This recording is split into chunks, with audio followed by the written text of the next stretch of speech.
Next question is from Anand Bhushan from Patna. Namaskaram Sadhguru. India's farmers are already poor and struggling. Now with the virus situation, lakhs of migrants are going back to their villages. Won't this further put stress on the farmers and the farmland and lead to greater poverty? Is there any solution to this? Well, hope this migrant movement is a temporary movement. Only concern is, if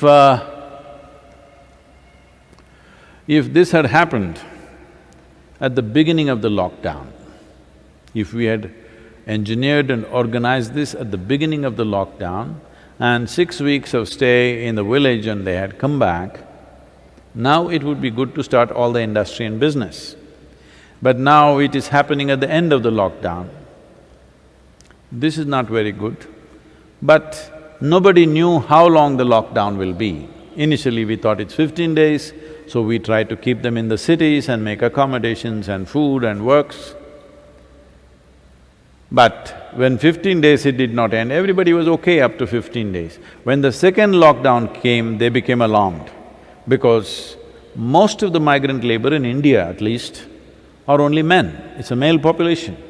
Their women and children are at home in the village, they keep visiting them. When the second lockdown extension happened, that's when they got alarmed that what is happening to our wives and children, because many of them couldn't pay phone bills to be in contact with their families. Now they wanted to go, they started walking, many of them walked 200, 300 kilometers and people have cycled over 1,000 kilometers to get to their villages. Now they're arranging trains, but now we are planning to break the lockdown, but now all the labor is moving away from the city, which is not the best way to do. Is this of some kind of a problem for agriculture? No. Agriculture will do well because this has been a major problem in the villages, there is not enough labor to do any work. Now if this labor goes back, it will be more than sufficient or excess, but still, of course the labor, the amount that needs to be paid out will come down, so the farmer could benefit out of it, unless there is a total influx of population. No, because in the city it looks like that. When they go to the villages, they're going to spread into hundreds of villages or thousands of villages. So, this migrant labor which looks like a huge force in the city, when it goes into the hinterlands of India, they will spread out into thousands of villages. I don't think there'll be such a big influx except maybe a few villages in northern India. So, that is not going to be a problem for agriculture, but that's going to be a problem for various businesses, households and industry, and above all construction industry, which mainly depends on migrant labor. So, there are a lot of challenges out here. It is not a simple situation, it's a never-before kind of situation. The number of migrant labor in the country is somewhere between 120 to 140 million people. That many people moving from one place to another is a recipe for many problems. Unfortunately, 16 of them walking on the railway track and going, they're so exhausted, they slept on the track and a train just smashed through them in the night. So, these kind of unfortunate disasters are happening, but there is a certain resilience to this country that it is capable of bouncing back because our economy is built in a certain way. This is not run by a few corporations or this or that, this is run by 1 billion Indians. So, it has the capacity to bounce back because our production and our consumption are largely within the nation itself. Well, everybody has to look at many ingenious ways and innovative ways of doing things. The same old way of doing things will not work for anybody, not even for us here at Isha is it going to work. We'll have to change many things and innovate in many different ways to keep what we are doing going. And everybody has to do this, all businesses. Well, a segment of businesses may become irrelevant, new possibilities may come forth, Many things are there. These are challenging times for sure. So, as I said in the very beginning of the lockdown, one concern is that people should not move towards starvation. Fortunately, it's not happened. Well, people have struggled a little bit, but everywhere, many organizations and the state governments all have responded and ensured there are no starvation deaths. So, if we ensure that one thing doesn't happen, all of us are deprived of something that we had 6 weeks ago, I think it's all right. I think it's all right. I know a lot of people are going to throw brickbats at me for this, but I think it's all right. We will live with a little less, it's perfectly fine. It's fine with me, it should be fine with everybody, that we will live with little less than what we were doing. In many ways, human beings have been an excess. So now a little less is okay, but we must ensure nobody starves, nobody goes without basic nourishment. If that one thing we take care of, well, in a few months it'll bounce back, but the problem is the whole virus situation is so volatile right now. We were talking about breaking this lockdown on 17th, when 2 weeks ago we spoke about it. The fatalities in India was less than 1,000.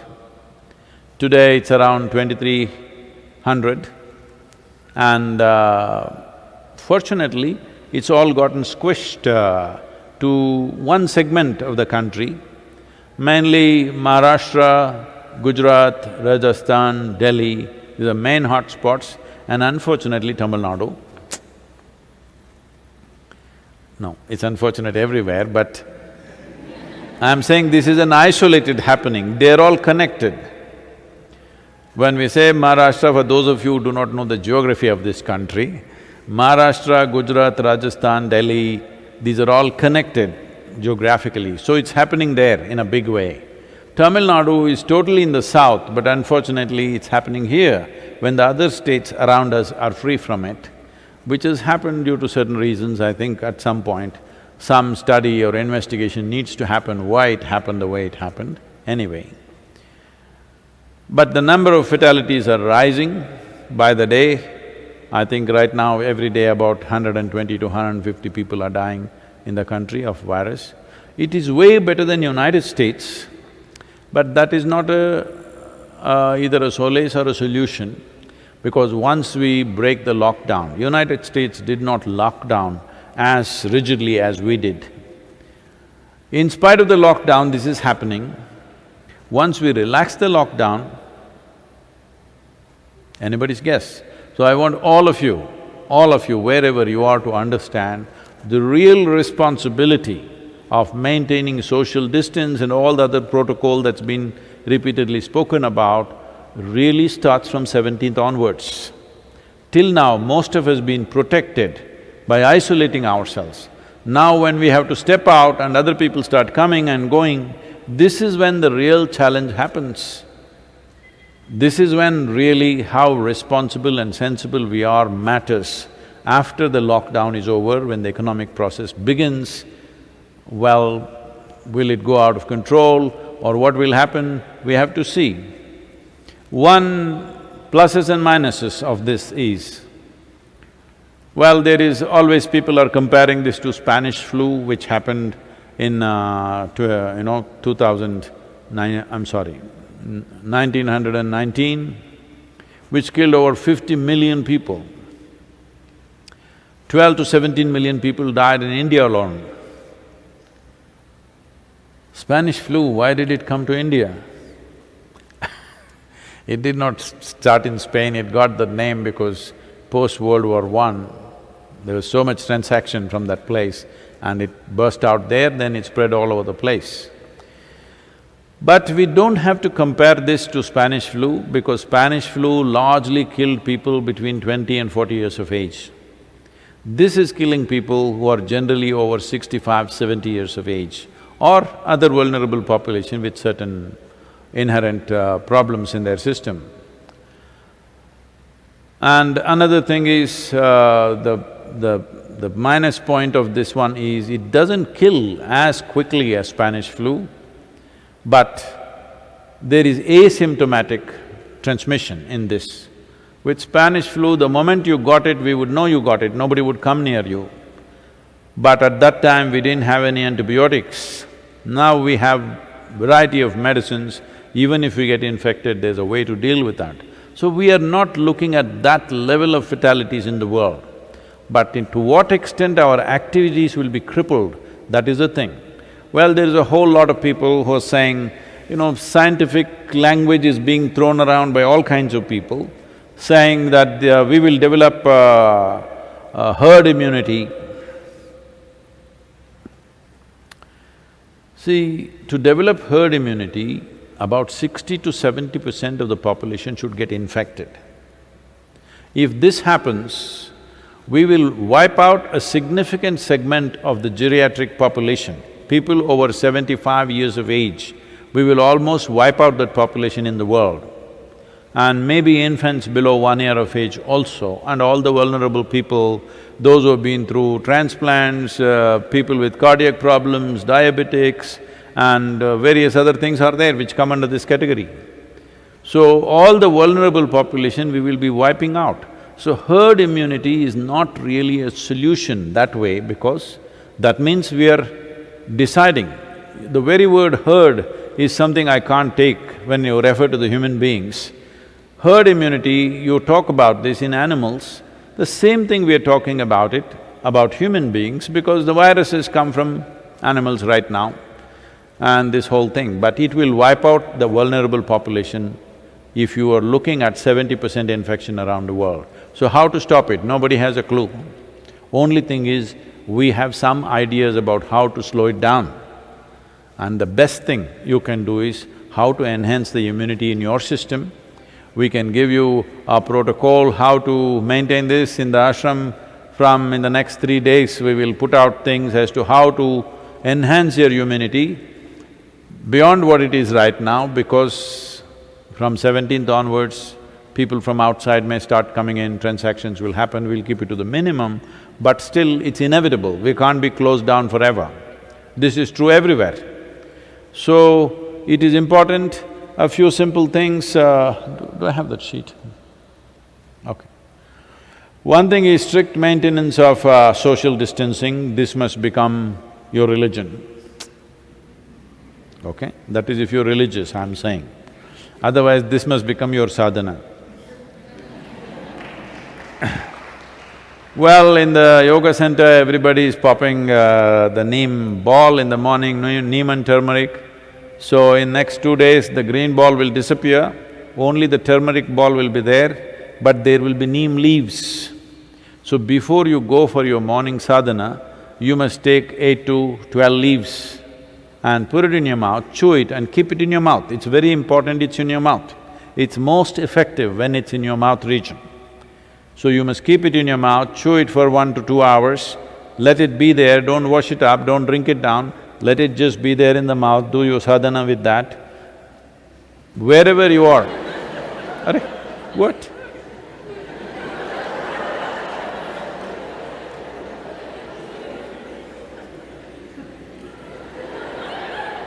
No, I'm just trying to avoid bad breath in the sadhana hall. So, wherever you are, at least in this country, you find neem leaf, you can do that. There could be other herbs and things in other nations where there is no neem leaf, but it's best you find out. I don't want to suggest something, I'm not very conversant with that. Turmeric balls every day mixing up, if you have organic turmeric, we have been working on this.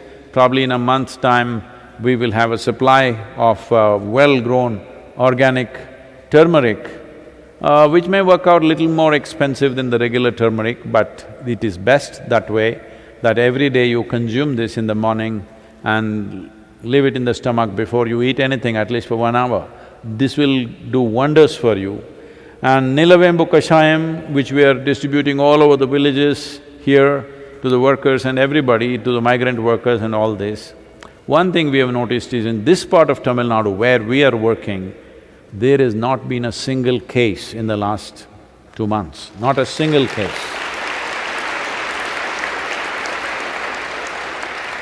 One thing is effective social distance policing by us and the authorities, and Nilavembu Kashayam and a few other things we are doing. So if you maintain these protocols, very easily you can enhance your immune system because ultimately that's the only way you have.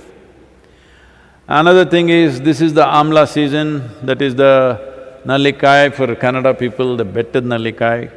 So right now the season is on, not those huge, golf ball kind of Amla, that is all hybrid Amla, that is also okay if you don't find anything else.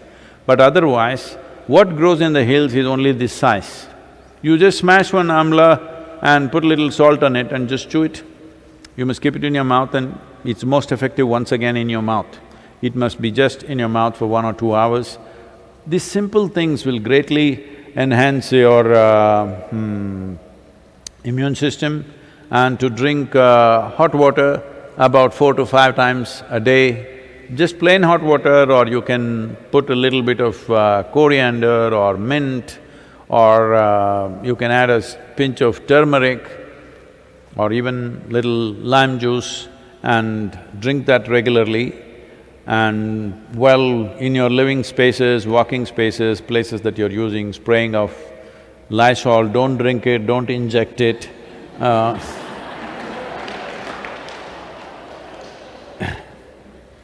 And this will happen here at the yoga center. We're planning how to accommodate them and what to do. This may sound a little bit of discomfort for many of you, but you have to do this. The vulnerable population in the ashram will be separated from the younger population. It is very important this is done because what may be perfectly fine for a young person, another person could be fatal. It could be fatal for the other person.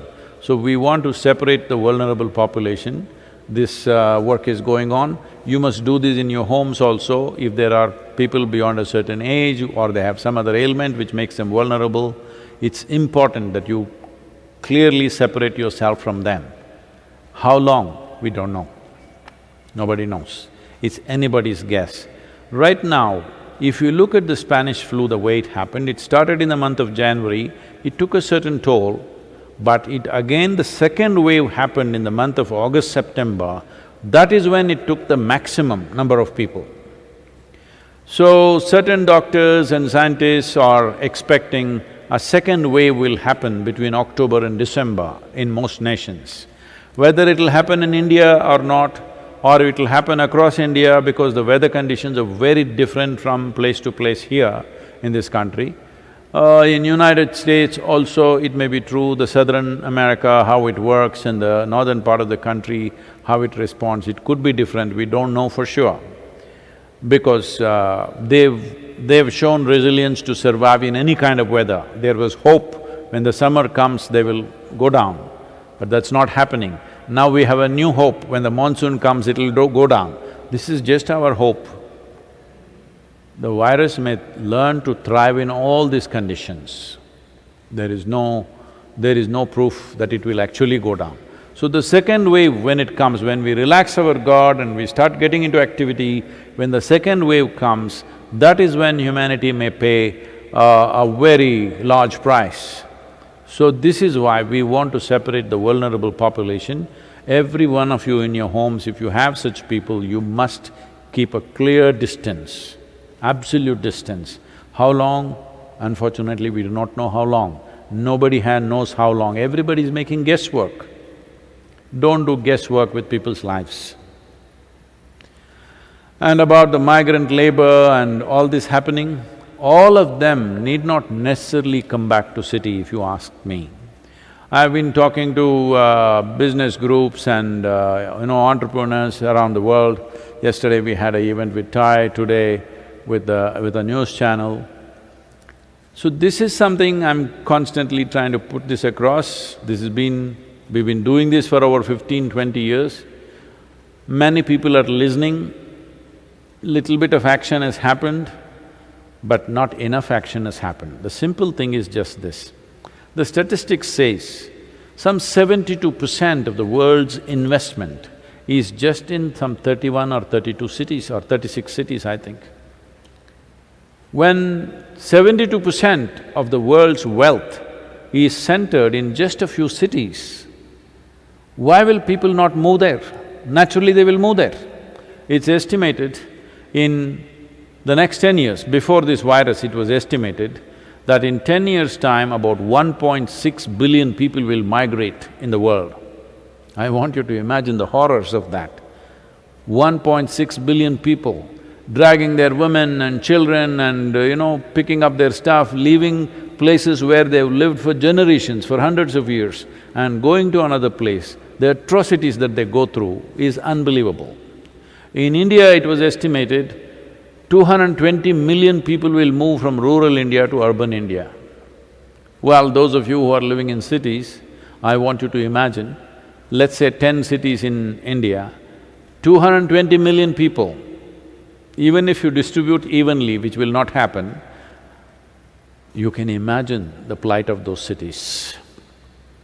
So one significant thing that needs to happen is investments must spread. This whole Manchester style of building industry, because that's where this mass production system started and they brought it everywhere, everything has to be done in one place, everybody come to one place and work. This has to go. Right now, a whole lot of people are talking about working from home and stuff like this, but this is only relevant to a certain band of people who do certain type of work. But for others, they have to go somewhere. But that somewhere need not necessarily be concentrated in one city, it needs to spread. If we do not focus on this, that across the 700 and odd districts in the country, if you do not spread industry, even if it's little difficult to begin with, if we do not do that, the migration will go crazy. Another thing is agroforestry. Agroforestry is a sure way of stopping migration, because one reason why migrants move is whenever there is a drought in agricultural lands, it happens every 5, 6 years or 8 years, there'll be one big drought. When that happens, waves of migrations will happen. People will leave their land and go to the city and they'll never come back. If you had long-term crops in your land, if you have trees standing in your land, you are not going to leave your land and go away because there is money standing there. So agroforestry is one of the best ways to stop migration to the cities. If we don't do that now, our cities will become unlivable, not just in India, almost everywhere in the world. This migration, if this billion and odd people start moving and piling up in one city, nobody can live well. This idea of concentrated population is a hotbed for even a future pandemic. If the entire… we usually like to call this a global village, if it was really a village, I'm telling you, the virus would be quite helpless because it's a city. The Wuhan city itself is supposed to have 11 million population. And how many cities have over 10 million population in the world? There are too many. Why 10 million people have come to one place? Is it because they're in love with each other? I don't think so. Simply because economic opportunity is all concentrated in one place. This has to spread. If we don't spread this, not only in India, across the world, economic possibilities must spread across geography. It's very, very important. Agroforestry is a significant step in this direction.